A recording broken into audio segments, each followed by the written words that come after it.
Well, aren't you lucky? I've eliminated the smell of poverty for you, so you should be grateful. With those words, champagne splashed my face with force.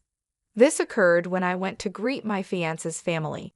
Far from being concerned about me, Ryan, my fiancé, started laughing loudly as if to mock me. I quickly realized that my carefully styled hair and the clothes I was wearing had all been for nothing. In the end, all I felt was emptiness. I will therefore terminate our contract with your company. What? Upon hearing my statement, Megan, Ryan's mother, who had splashed the champagne on me, and Ryan himself, both expressed their shock with astonishment. Before these two, who couldn't even comprehend what was happening, Ryan's father, Mr. Adams, suddenly appeared. Mr. Adams, you had mentioned before that you planned to retire soon and hand over your duties to your son. In such circumstances, it's reasonable to reconsider how much my company can trust a future business leader. There might have been an intention to maintain our relationship through your son marrying me, but unfortunately, it has backfired. After finishing all my explanations, I quietly left the scene. Megan, who had overheard my conversation with Mr. Adams, was too upset to say anything. Of course, this is not the end. They need to fully face the consequences of their actions. My name is Sarah Bryant. I am 48 years old and have never been married, remaining single all my life. I've always prioritized work and cherished my alone time. Thanks to my hobbies of reading and watching movies, I've spent fulfilling days, which is why I have never developed an interest in marriage as I aged. That spring in April, when the flowers were in full bloom, an unexpected marriage proposal came my way. The introducer was Matthew Adams, with whom I had a business relationship. Miss Bryant, I would very much like to introduce you to someone. What do you think? He said. Initially hesitant, I decided to meet the person after being strongly urged. That person, Ryan, was the same age as me and the son of Mr. Adams. He is the youngest son, with several older sisters. He had come close to marriage several times before, but remained unmarried. I have one request if you don't mind, I said. Our first meeting was conditional, but Ryan was a polite and kind person, and I immediately took a liking to him. I started thinking that maybe it would be all right to marry him, so I suggested that we start dating. Both Mr. Adams and Ryan were pleased with this proposal, and things started off smoothly. However, I could never have imagined that this choice would lead to an unexpected situation later on. 5 weeks into our relationship, on our third date, Ryan said with a smile, "We're already like a couple, aren't we?" Unlike before, Ryan wore a casual jacket and appeared relaxed and youthful. I had switched from my previous dressed-up style to a casual pants look. Although we are both older, our feelings at that moment were as fresh as those of young people. However, as the date began, I felt something off about Ryan's behavior. He often made comments that seemed condescending. For example, he took me to a slightly upscale restaurant and said proudly, "You wouldn't normally get to come to a place like this, right? It must be unusual for you." I could only respond with an ambiguous smile to his words. In fact, this restaurant is one of my favorites, and I had just visited it with a friend 3 days ago. But it would have been cruel to embarrass him on the spot, so I didn't tell him the truth. A waiter I knew nodded at my signal and pretended to be ignorant. While sitting, I noticed the watch on Ryan's wrist. It wasn't a top-of-the-line item, but it was decent. That's a different watch from before. The color is lovely and it suits you, I complimented. Embarrassed, Ryan took off the watch to show it to me, mistaking my interest. He seemed to offer it out of kindness. Since I wasn't deeply interested, I briefly checked it and returned it, but he insisted again, "Feel free to take a closer look. It's not often you see something this high-end, right? No need to be shy." My reaction was not so much out of politeness as it was just a lack of interest in men's watches. Though I agreed to take a closer look when he insisted, I felt a bit perplexed. To me, a watch is just an accessory, and I think checking the time on a smartphone is sufficient. Many of the older people I work with wear them too, so I actually see them quite often. Thank you for showing it to me. It's nice to have something you like, I said. Ryan slightly pouted and surreptitiously followed my belongings with his gaze. What caught his interest was a bag that I am particularly fond of. This bag was specially made for me at a favorite workshop, reflecting the craftsman's skill and my taste. It's very practical. It was a bit pricey, but it seemed cheap to Ryan. I was wondering, don't you have a proper bag instead? I think you should have something more prestigious. The bag was custom-made at an Italian bag store and naturally doesn't have a brand logo. In fact, the Craftsman's Workshop logo is branded on the bottom of the bag. However, I prefer simple designs above all, so I asked to hide it. It would be difficult for someone not accustomed to women's bags to judge its price just by looking, but I couldn't help but be puzzled by his consistently superior tone. Sometimes I dismissed it, accepting that he's a sheltered son who doesn't know the world, but the feeling of discomfort didn't easily go away. At one point, I thought about reconsidering marriage, but since we'd only met 3 times, it seemed too hasty to decide on a separation. So I decided to wait and see how things would unfold. Since then, we have continued dating. Ryan does show some immaturity at times, but he is essentially an honest person. He no longer exhibits the unnatural behavior he showed before. No one is perfect from the start. If you have patience and gradually find harmony, love will eventually grow, said an older female celebrity on a show I watched for distraction. I found some truth in those words.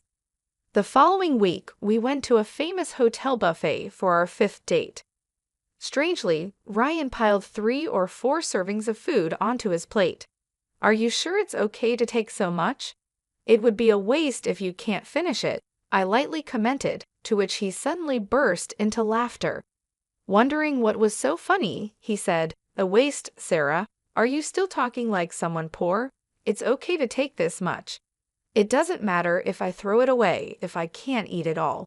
I made a sour face. It seemed he completely failed to understand that wasting food not only incurs costs, but also discomforts other customers. The issue isn't just about money. It's about resources and the environment. Aren't you aware of the concept of food waste? It's also inconsiderate to other customers. And eating disorderly isn't good, I said, my voice carrying more sternness than usual. In response, Ryan suddenly shrank back as he poked at his pasta with a fork and muttered, "I'm sorry. Please don't be angry. My mom said you might be marrying me for money, and I just reacted without thinking." The word mom lingered in my ears, and I inadvertently repeated it. Referring to one's mother as mom at nearly 50 years old is uncommon and suggested a peculiarity about his family environment. As the date neared its end with this discomfort in mind, Ryan drove me home. As I was getting out of the car, he grabbed my hand to stop me. "Ms. Bryant, even though I am who I am, would you marry me? Even if not right away, being engaged is fine. Your fiancé can wait as long as it takes." I was taken aback by Ryan's sudden forwardness, but soon I began to feel genuine joy from his actions. Though there are many concerning aspects about Ryan, his courtship brought pure joy. I considered that the areas he lacks could be improved upon after marriage, nurturing him into a loving husband. 3 months had passed since we met, and I felt it was the right time to move forward. Let's grow together by complementing each other. We both have flaws and differences, so let's talk a lot and resolve them, I said with teary eyes, moved by emotion. However, the moment I agreed to the proposal, Ryan once again exhibited problematic behavior. "Let's start preparing for married life. First, you should quit your job, take care of the home, and learn housework from my mom," he began with a smile. My joy vanished, replaced by rising anger. I countered him more strongly than usual. "Don't be so presumptuous. If that's your attitude, then marriage is out of the question." "Goodbye," I said. Ryan was silent, stunned. During that moment, I got out of the car and immediately went back into my house. Though I had decided to distance myself, I reluctantly agreed to meet after receiving a message from Ryan over the weekend, insisting on seeing me. The weekend came quickly, and Ryan was already waiting at our meeting place when the appointed day arrived. As I approached, Ryan stood up quickly and apologized deeply. "I'm really sorry about last time. My friends told me to lay down the law, and I took it seriously. They even scolded me for actually thinking it's okay to do that," Ryan said, his energy low, which soon began to dissolve my anger.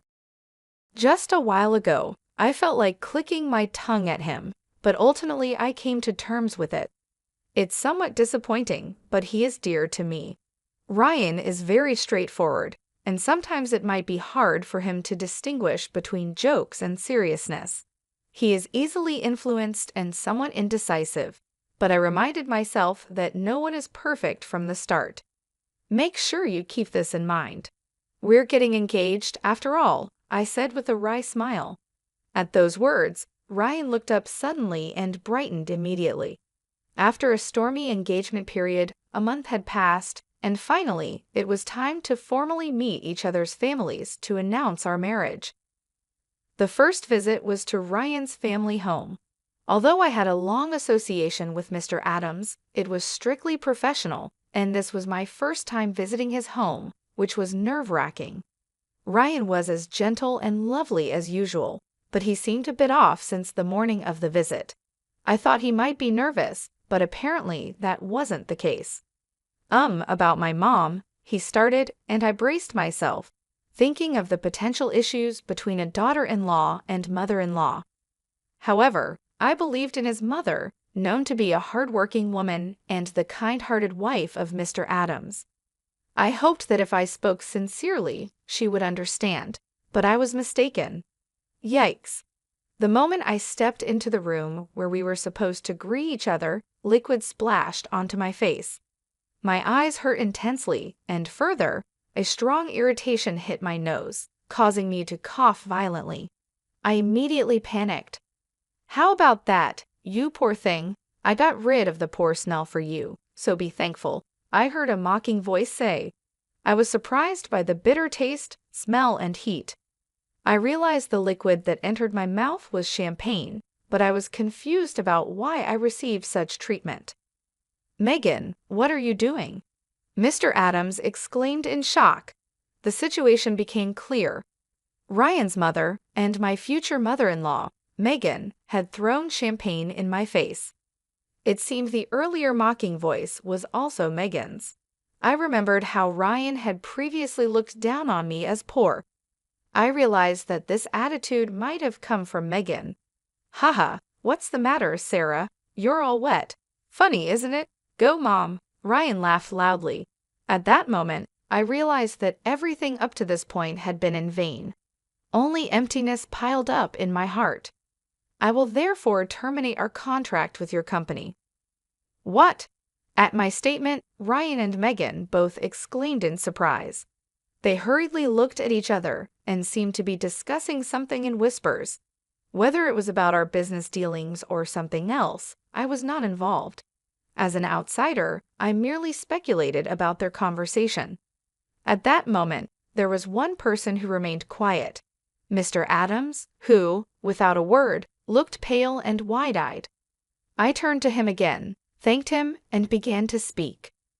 "First of all, Mr. Adams, I would like to thank you for your cooperation so far. It must be due to the condition we agreed upon that such an incident did not occur before."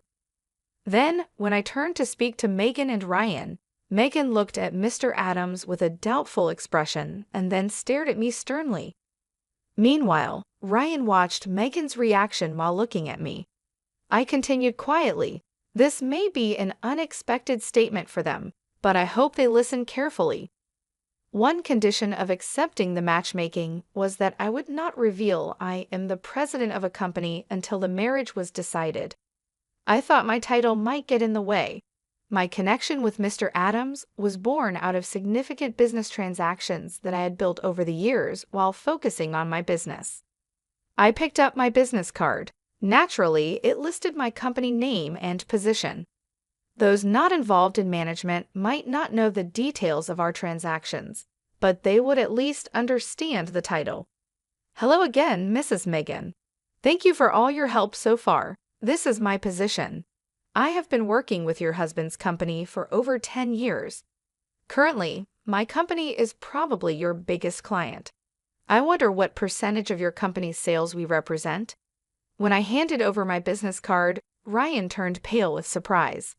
He worked in his father's company, and seeing my company name should have made it clear who I was to Mr. Adams. I am not just any business owner. I am the owner of one of his most important business partners. Therefore, I wanted my profession hidden initially to truly assess Ryan's character when choosing a lifelong partner. I wanted to see the real person, not just superficial behavior. I cannot afford a contrived attitude because it could affect the fate of a parent's company. Thus, I was introduced merely as someone I met through work. I wore fake glasses and significantly altered my makeup and hairstyle for our dates.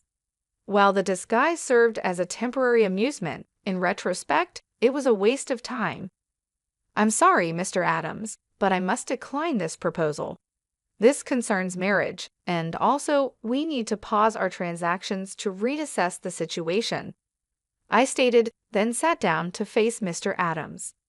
Afterward, I explained the situation as calmly as possible.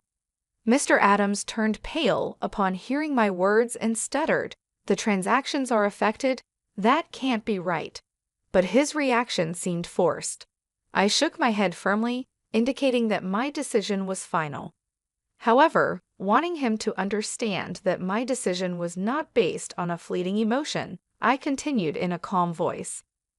Mr. Adams, you mentioned before about planning to retire soon and handing over your responsibilities to your son. In such circumstances, it makes sense to reconsider how trustworthy a future business partner can be. There might have been an intention to maintain our relationship through your son marrying me, but unfortunately, it has backfired. Right after graduating from university, I started my own company with some friends. Over 20 years have passed since then, and I have been leading the business as its president throughout that time. As I've mentioned several times, I have built a relationship with Mr. Adams' company over more than a decade. My company, managed from a female perspective, has been recognized for its unique approach and has been growing significantly. Recently, as a result, our transactions with Mr. Adams' company have also increased. However, recently, there has been internal discussion about whether to switch to new business partners. Amidst this situation, the sudden proposal of an arranged marriage came up. Considering the timing, Mr. Adams might have sensed some movement from our company. This was not particularly kept secret. After finding out who I am, Megan and Ryan were clearly disturbed. I decided to explain the situation further to them. In fact, we were reviewing whether to continue our transactions with your company. I heard that your company is currently facing some management difficulties. Are you aware of that? As contracts with other partners are ending, this information is crucial. What does that mean? Megan asked, shocked, while frantically shaking Mr. Adams' arm beside her. Mr. Adams wiped his sweat in a flustered manner, looking anxious. It seems that the company's issues have not been discussed within the family. Ryan's glances between me and Mr. Adams caught my attention. Despite being an insider, Ryan appeared not to understand the current state of his own company. While considering this puzzling situation, I continued the conversation. In light of this, Mr. Adams strongly suggested I meet with you, Ryan, leading us to this point. Perhaps you considered this marriage proposal with the stability of your company in mind. It seems you wish to maintain our business relationship at all costs. Megan was visibly shaken, her hands trembling, and her lips quivering as I explained. Mr. Adams' company is indeed struggling with management issues. Megan may have looked down on me earlier, but her company is facing far more significant problems.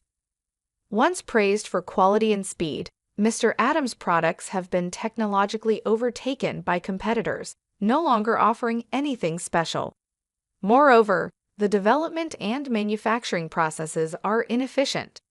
Cost reduction has not progressed, and the product prices have become expensive. Additionally, the company imposes unacceptable levels of pressure on employees under modern labor standards, shortening delivery times and further deteriorating the corporate reputation. Adopting products from a low-rated company can cause a domino effect, dragging down the reputation of business partners. Even a company with a long history faces challenges with outdated structures and a high turnover rate among young employees. As a result, Mr. Adams' company's market share has gradually decreased, and its performance continues to decline. Under such circumstances, it was natural for us to explore transactions with other stable companies. How dare you threaten to cut off business based on personal feelings? What a despicable act! Are you blackmailing us? This is the worst. Don't think such behavior is acceptable. Megan exclaimed in outrage, despite her actions being the cause. I was surprised by her accusatory behavior. The lack of an initial apology spoke volumes about her character. Before I could point this out, Mr. Adams shouted vehemently, "Silence! This is all your fault." I swallowed what I was about to say. Indeed, it is likely that Mr. Adams, not I, is the most damaged party here. The unexpected fallout from his wife's inappropriate behavior would have been unforeseen for him, who had hoped for stability. All of this stems from Mr. Adams' actions to faithfully adhere to our agreement. But in reality, keeping it a secret from Ryan alone would have been sufficient. He should have informed his wife beforehand. As a result, I am relieved that I didn't have to welcome such a problematic person as my mother-in-law. The sight of Ryan was pitiful. He was pale and trembling, tightly gripping Megan's hand. It is sad to see a 48-year-old man still needing his mother's hand. Seeing his state, I couldn't help but give him a cold look. It's impossible that you, carrying such a cheap-looking bag, could be a president. Moreover, you complained about food waste and acted like you were poor. You are lying, even about being my father's business partner. How disgraceful! Ryan vehemently accused me. He might be trying to blame me, but he is mistaken. I am not interested in branded goods and prefer to use high-quality domestic leather products. Also, my criticism of wasting a large amount of ordered food was not because I am poor, but simply because it is inappropriate behavior. There can be no calculated acting in this regard. As for this bag, it is custom-made from a workshop I frequent. Anyone knowledgeable would recognize its quality immediately, but it seems none of you are interested in the quality of leather. This bag is priced higher than commercial brands, I explained. Suddenly, Megan stared at my shoes and bag with astonishment, then quickly averted her gaze, embarrassed. Clearly, it's a matter of those who know understand. I continued further. Moreover, ordering a large amount of food and not being able to finish it is not only wasteful but also disrespectful to the restaurant. It is unreasonable and inappropriate behavior. Furthermore, the fact that I am your father's business partner is true. What would it mean if the presidents of companies doing business with each other did not know one another? Ryan seemed dissatisfied and unconvinced by this discussion. Mr. Adams frowned at his son's behavior. When we confirmed that we knew each other, Ryan looked down without a word. His clinging to Megan appeared extremely childish and out of place for his age. Faced with his immaturity, I couldn't help feeling how disappointed I was. If your company abandons us, we will be on the brink of bankruptcy. Please forgive us. Mr. Adams began to apologize profusely. This clear statement from him seemed to finally make Megan realize the situation. Realizing the gravity of his actions, Ryan turned pale and began to tremble. "Mom," he said with tears in his eyes, clinging to Megan in his distress. However, Megan was unable to respond in any way. Witnessing this scene, I breathed a deep sigh of relief from the bottom of my heart. I deeply regretted ever considering sharing my life with such a person. thinking that because he was honest, I could correct him and make things better. Now, it seems like a naive thought in retrospect. I'm so sorry. I'm so sorry. Mr. Adams repeated his apologies over and over, without actually proposing how to address the situation or how to make them reflect on their actions. This could easily lead to severing ties on an emotional basis. Therefore, I was forced to make specific remarks about the engagement. Let's address our engagement. I cannot consider marrying someone whose mother behaves so rudely. Moreover, he did not try to stop his mother and even laughed along with her. I hope you understand why the engagement should be called off, I said. Mr. Adams listened, repeating words of affirmation. I continued the conversation. Thank you for understanding. Until yesterday, I believed in Ryan's potential for improvement and proceeded with the engagement. But now I feel relieved that our relationship has been dissolved. Furthermore, I provided specific examples of Ryan's behavior. For instance, his frequent quoting of his mother's opinions, saying, "Mom said so," and then his behavior of calling his mother Mom at nearly 50 years of age. He often used his mother's opinions as a shield to justify his improper behavior. However, his weakness became apparent as soon as I pointed out these issues. He quickly became disheartened. There were countless examples of these behaviors. Mr. Adams was astonished, his mouth agape. Megan also showed embarrassment. However, Ryan himself seemed not to understand what part of his behavior was problematic. Regarding calling off the engagement, is there any fault on my part? I asked. Mr. Adams shook his head almost imperceptibly. His action seemed pitiful. I paused to calm myself and took a deep breath. I will divorce my wife. Ryan will also have to move out with her. The company's operations will be taken over by competent staff, so please do not abandon us. Help us. Mr. Adams began to declare his intention to divorce Megan, making it clear that he understood the gravity of the situation. What? That's not possible. I can't manage my life without this marriage. Megan cried out in shock. After that, Ryan and Megan both raised their voices at Mr. Adams. Why didn't you tell us beforehand? I am innocent. Why am I being kicked out? The problem is only with Mom. I am not involved. Their simultaneous protests stirred up the room. Becoming fed up with everything, I finally let out a real sigh. Well, as you wish. Thank you for your time. I will take my leave now, I said to Mr. Adams alone and quickly left. I needed to go home and take my high-quality clothes to the dry cleaners right away. Otherwise, the champagne stains would set and render them unwearable. Ryan stopped his protest and wept, seemingly accepting the situation. Megan tried to retort but was silenced by a stern reprimand from Mr. Adams. However, she still appeared to grit her teeth in dissatisfaction, looking far more determined than her son. 5 months after the unpleasant incident with the 3 members of the Adams family, as predicted, Mr. Adams resigned from his position. It was not just a retirement but a resignation, taking responsibility for the deteriorating performance of the company.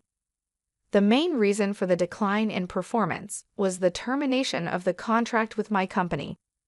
A former subordinate who took over as the new president conducted a comprehensive review of the operations. Breaking away from family management was well received and external evaluations improved. He was proactive in developing new products, and the results were beginning to show. At this rate, resuming the interrupted transactions might be imminent. Furthermore, Mr. Adams and Megan officially divorced. Ryan moved out with Megan, as anticipated, and started a new life together. But rumors persist of daily conflicts between them. The once close relationship between mother and son might have been based primarily on financial comfort. After being expelled from his father's company, Ryan quickly fell into unemployment. Unable to bear Ryan's financial dependence, Megan left him in Mr. Adams' care and disappeared herself. I heard she now lives alone in an old, low-rent apartment, mourning her fate. Megan once boasted of her lavish lifestyle, but it seems her behavior actually pushed many people away. Now she has neither helpers nor friends and has become a lonely figure. About a year after Mr. Adams' retirement, I had a chance encounter with the former president when I visited his former company. I unexpectedly ran into him. "I am very sorry for the great inconvenience I caused before," former Mr. Adams said. He had generously transferred half of his property to Megan. However, the main reasons for her financial troubles were Ryan's demands and Megan's continued extravagant spending. Unfortunately, this is nothing but personal responsibility, and sympathy is hard to come by. Former Mr. Adams initially planned to keep Ryan at a distance. However, he was shocked to learn that his nearly 50-year-old son did not even know how to boil water, and eventually they ended up living together. He seems to be firmly educating Ryan, including making various decisions within the household. Since Ryan had completely depended on Megan, he had never learned basic life skills. "I feel that I have not properly looked after my son and wife until now. This is the misfortune I created for myself. Although it's late, I am deeply reflecting. I think I also did some wrong things to Megan. Fortunately, the company did not go bankrupt, and I am relieved," said the retired Mr. Adams, now staying at home. He is seriously engaging with Ryan for the first time. Ryan, facing unprecedented challenges with household chores and part-time jobs despite his age, seems to frequently cry. I can only hope that he becomes a decent person. However, I myself do not wish to have any more dealings with him ever again. 3 years have passed since then, and my company is doing very well. My performance has improved compared to before, and the stock price has also risen. Regarding my personal situation, I am no longer considering marriage. I had already informed my parents when I got engaged, and I explained everything thoroughly when the engagement was dissolved. When I shared the details, they supported my decision to stay single rather than approving my involvement with such a person. As a result, my parents have become even stronger supporters of my dedication to my work. I work actively every day and have taken up new hobbies to lead a more fulfilling life. Although I previously preferred indoor activities, I decided to take up exercising at the gym recently. I can visibly see muscles starting to form. My subordinates look at me with admiration, which is quite a ticklish feeling. I'd always believed that happiness is something you grab for yourself. I seek happiness that I create on my own, not just the happiness that comes from being with someone else. If I were to fall in love again in life, I would prefer it to be towards the end of my life, at life's end. I feel that one can afford to throw everything away for love. However, that's not a concern for now. Currently, my days are fulfilling, and I am happy.